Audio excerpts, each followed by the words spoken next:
நாம் சொல்லுகின்ற காரணங்கள் தான் உண்மையானதா? ஏன் கண்களில் நிரந்தர சோகமும் நிரந்தர கோபமும் சில பேருக்கு 45, 50 வயதுகளில் வந்து விடுகிறது? அவர்கள் ஏன் மகிழ்ச்சியாக இல்லை? நான் ஒரு 2 செய்திகளை மட்டும் உங்களுக்கு சொல்லுகிறேன். ஒரு பெண், அந்த பெண்ணை ஒருவர் பேட்டி எடுக்கிறார். அவளுக்கு ஒரு 67 வயசு இருக்கும். அவள் சொல்றா, ஐ எம் 67 அப்படின்றா. கேள்வி என்ன தெரியுமா? நீ மகிழ்ச்சியாக இருக்கிறாயா? எஸ் அப்படி இங்கிலீஷ்ல, அது இங்கிலீஷ் பொம்பளை. எஸ் அப்படின்றது. R you married? எஸ் அப்படின்னு. ஆர் யூ ஹாப்பி அப்படின்ன உடனே நம்ம ஊர்ல ஒன்றும் இல்லை, கல்யாணமானவங்களை பார்த்து யார்கிட்டயாவது கேட்டு பாருங்களேன், ஆர் யூ ஹாப்பி அப்படின்னா yes I am happy. Are you married? இந்த வயசுல நம்ம கிடைக்கிற செய்தி என்ன தெரியுமா? இந்த உலகத்திலேயே சூப்பரானது லவ் தான். சூப்பரானது லவ் பண்றவங்களை கல்யாணம் பண்ணிக்கிறதா அப்படின்னு நான் நினைச்சிட்டு இருந்தேன்னா, முதல்ல இதுங்க தான் சந்தோஷமா இருக்கணும். இதுங்க எல்லாம் சோகமா இருக்குதுங்களா? அப்போ ஒரு உண்மை தெரியுதா?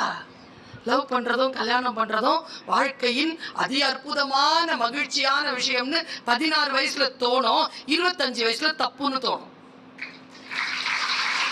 அதனால இப்பவே வாழ்க்கையில நான் ஒரு ரொம்ப சூட்சமமான ஒரு விஷயத்த சொல்லித்தரேன். இந்த வயசு எப்படி பயன்படுத்த தெரியுமா? லவ் பண்ணி மற்ற விஷயங்களை சிக்கிக்காது. இந்த வயசுல 23 வயசு தாண்டட்டும். ஏன் சொல்றேன் தெரியுமா? 23 வயசு வரைக்கும் நீ இந்த சிக்கல்ல ஈடுபட்டுட்டனா, 23 வயசு வரைக்கும் நீ செய்யற சாதனைகள்ல ஒரு பின்னடைவு வரும். ரொம்ப பிராக்டிக்கலா சொல்றேன்.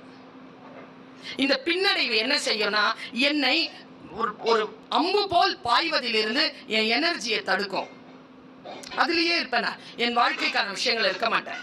ஆனால் 23 வயது வரைக்கும் உன்னுடைய இந்த டோபமினோக்கான எல்லா விஷயங்களையும் தள்ளி வச்சுட்டு நீ எங்க படிக்கணுமோ, எங்க வாழ்க்கையை கற்றுக்கொள்ள வேண்டுமோ அந்த ஷார்ப்னஸை கொண்டு வந்துட்டேன்னா, யாராக இருந்தாலும் எந்த உயர்வான விஷயமாக இருந்தாலும் அது உன்னை நாடி வரும். ஒருவேளை நீ நாடியது உயர்வானதாக இருந்தால் அது உன்னை நாடி வரும். ஒருவேளை அது உனக்கான தகுதியற்றதாக இருந்தால் அது உன்னை விட்டு விலகிவிடும். You have to give the time. நீ பலியாயிடக்கூடாது. எங்க அம்மா சொல்லுவாங்க, வெளியில பிச்சைக்காரன் இருக்கிறான்னு சொன்னா பிச்சைக்காரனுக்கு பிச்சை தான் போடணுமே தவிர பிரசாதத்தை போடக்கூடாதுப்பாங்க. பிரசாதம் அவனுக்கு தேவையில்லை, அவனுக்கு பிச்சை தான் தேவை. நிறைய பேர் அவங்களே போய் அந்த பாத்திரத்தில் உட்காந்துக்கிறாங்க. குழந்தைகள் செய்யும் பிழை, இளைஞர்கள் செய்யும் பிழை. நான் சொல்லுகிறேன். அந்த அம்மாட்ட கேட்டாங்க, are you married? Yes. Even after your marriage life you seems to be very happy. How? Tell us. கல்யாணமானதற்கு பிறகும் நீ இவ்வளவு மகிழ்ச்சியாக இருக்கிறாய், என்ன ரகசியம் சொல்? அந்த பெண் சொன்ன ரகசியம் சூப்பர். நான் என் மகிழ்ச்சியை யாரிடத்திலும் கொடுத்து வைக்கவில்லை.